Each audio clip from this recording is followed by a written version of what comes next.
Bom dia! Welcome back. I like to do a little gardening in my front yard for the 4 months that I still have here. Especially I like to put flowers out.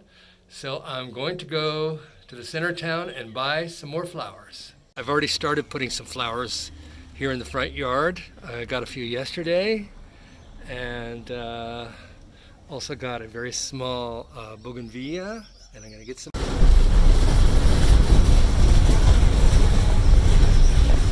Decided to take the bus today. Don't do that often. I usually take a motorcycle taxi or I walk. The bus costs 4 reais, which is about, I think it's about 65 cents.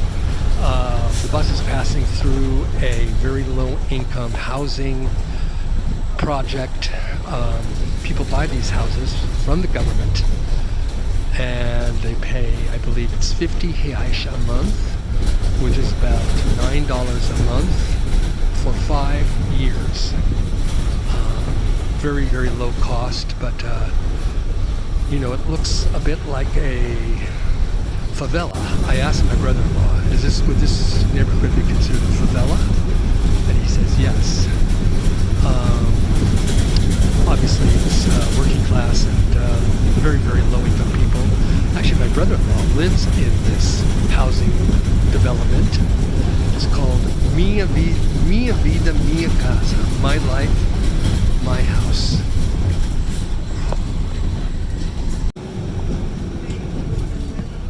And we've arrived downtown now.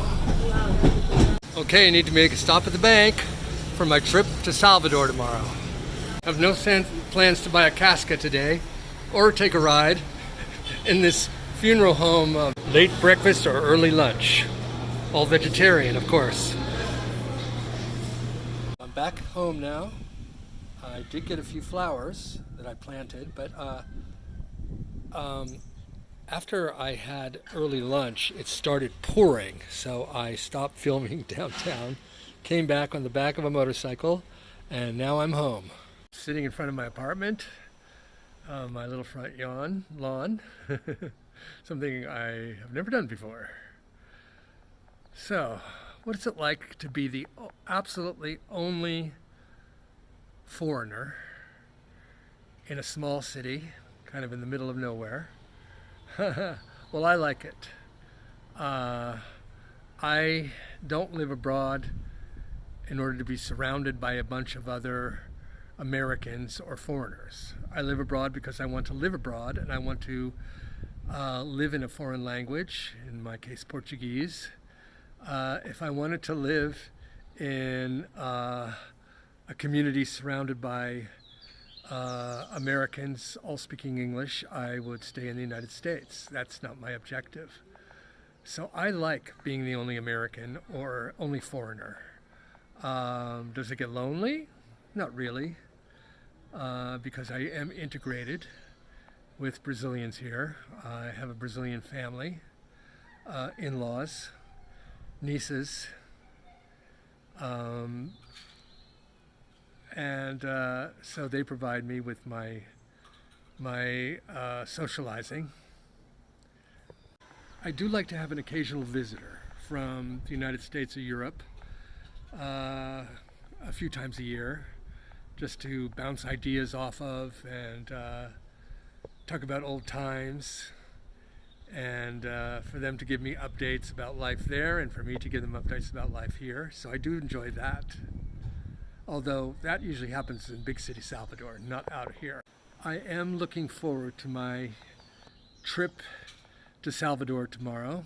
As I've mentioned before, it takes about 4 hours by public transportation.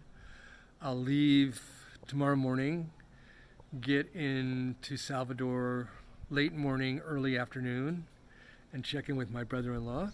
Hopefully he'll be home before he goes to work, and drop my stuff off there, and then go out and spend time in the city, come back in the evening, sleep at his house, and then the following day, on Thursday, is the big Lavagem de Bonfim, one of the biggest festival days of the year in Salvador, which is I believe it's 15 kilometer walk from the Colonial Center Pellegrino to the Bonfim Church. I love it. Everybody wears white. There's hundreds of thousands of people. Lots of energy.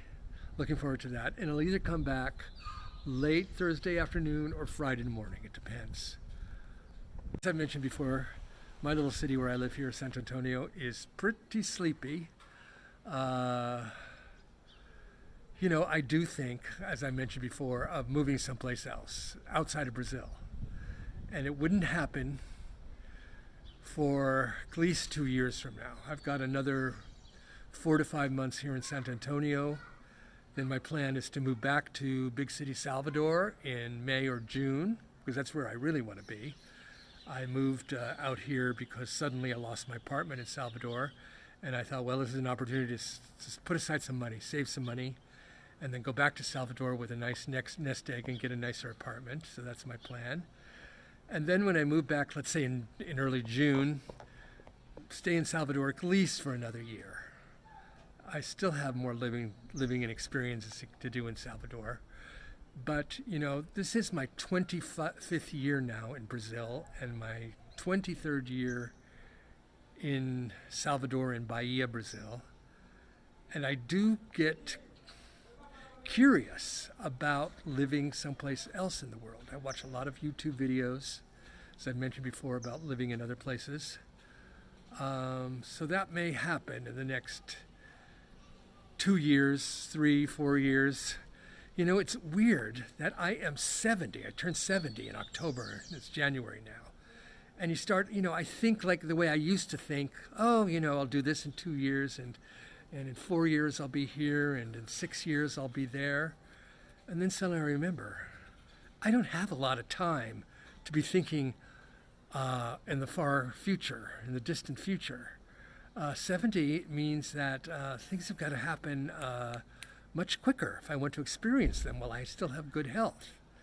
If I want to live in Cambodia or in Georgia, Georgia, the country, not the state, or if I want to move to Eastern Europe or back to another Spanish-speaking country in Latin America, maybe south to Argentina's Patagonia or wherever.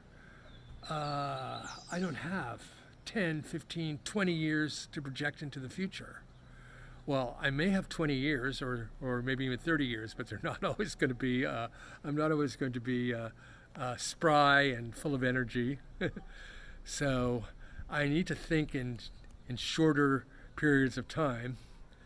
And it's not like I haven't experienced living abroad or exploring the world or seeing the world. I most certainly have. Started at 19 and I'm still going at 70. And I've been to 6 out of 7 continents, every one except Antarctica. So I've not fallen behind. And I still have that restless bug in me.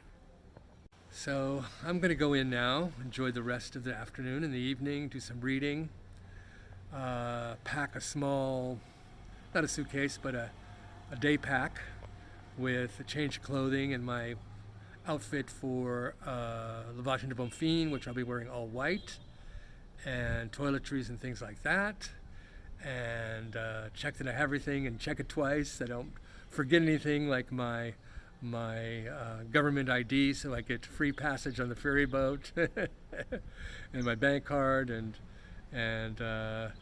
cell phone charger. Oh God, I've forgotten those before. It's a drag. I have to buy a new one. I don't want to buy a new one. I bought so many. And things like that. So I'll take you along with me to Salvador, to the Lavagem de Bonfim. We'll leave tomorrow, and that video will probably come out Thursday night. So I'll see you soon.